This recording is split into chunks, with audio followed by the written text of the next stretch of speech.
here to tell you the story of Sunan Giri.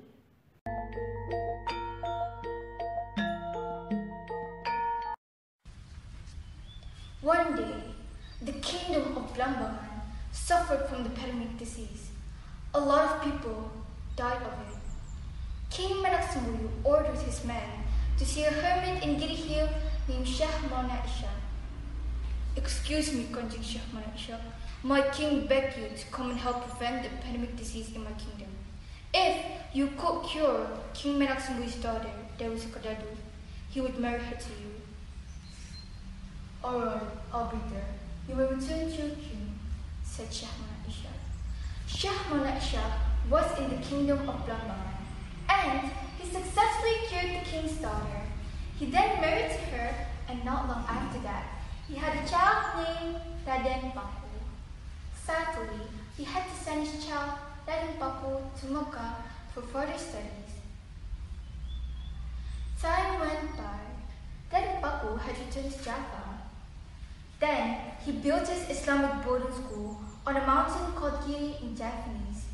Since then, Raden Paku was called Sunan Giri.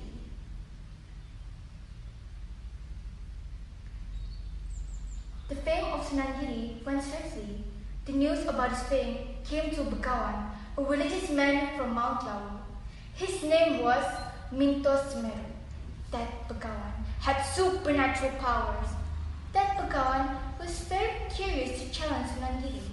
He wanted to debate about religion and even to fight if necessary.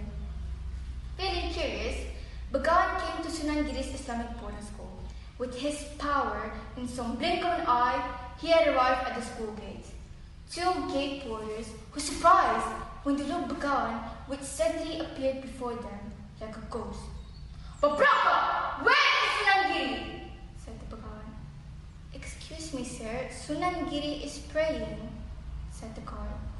"Oh, pray? What is pray? Please let him know that he has an important guest." "Okay, sir," said the porter and walked to the mosque. Instantly, Sunan Giri had finished the prayer. The guard told him that there was a strange guest at the gate. "Just let him in," said Sunan Giri. Begawan Mintos Meru went in, sat down in front of Sunan Giri. Sunan Giri asked him, "Who are you? Is there something important that makes you come here?" "I am Begawan Mintos Meru, supreme teacher of Mount Lawu. I came here because I hear news that there's a supernatural person who has many knowledge. In short, I want to challenge your supernatural powers." "Only Allah Almighty God. I am just an ordinary human being. But if you intend to try drop knowledge of God, go ahead. If you lose, I will cut off your head. But if I lose, I will be your student." "Yes, please, sir." With his power, he ran quickly towards Mount Patukangan. On top of the mountain, he created a pair of swans. Then he piled up the swans with rocks. After that, he returned to Sunan Giri. "I just buried my own creation of animals. What animals did I bury?" asked Begawan. Sunan Giri said, "You buried a pair of dragons." Begawan was laughing. He mocked Sunan Giri because he could not guess his animal. "You lost," said Begawan arrogantly.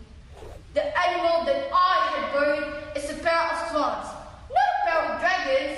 If you do not believe, please take a look together." Both of them went to the top of Mount Patukangan. Sunan Giri was no less powerful than Begawan. He could also move quickly. Then Begawan digged up the rock slip, and it was a pair of dragons. However, Begawan thought he did not lose. He created a large crock filled up with water. He threw the crock up into the air, but it did not spill. The crock moved down, but the water also remained intact. "Sorry, Begawan, it's time to pray Asar. I would like oblation," said Sunan Giri. After said that, the water flew down. Sunan Giri used those water for oblation. Sunan Giri went to his school. Begawan was struck watching the crock that stopped in the air. He tried to lower the jars with a fairy tale face, until Sunandiri went back towards him. Sunandiri waved his hands towards the crock. Immediately, the crock fell down in front of him. He threw the crock up into the air, and the crock was gone.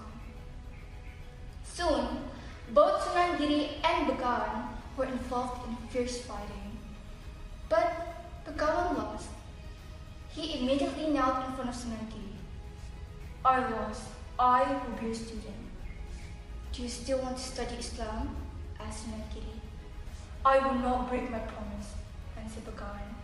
Finally, Begawan surrendered and kept his words to follow Sunandiri. Then Begawan converted to Islam. However smart or powerful we are, we need to stay humble and kind-hearted because there will be always someone above us. Arrogance is the key of failing. That's the moral of the story. Thank you for watching. I'm Anisa. Wassalamualaikum warahmatullahi wabarakatuh.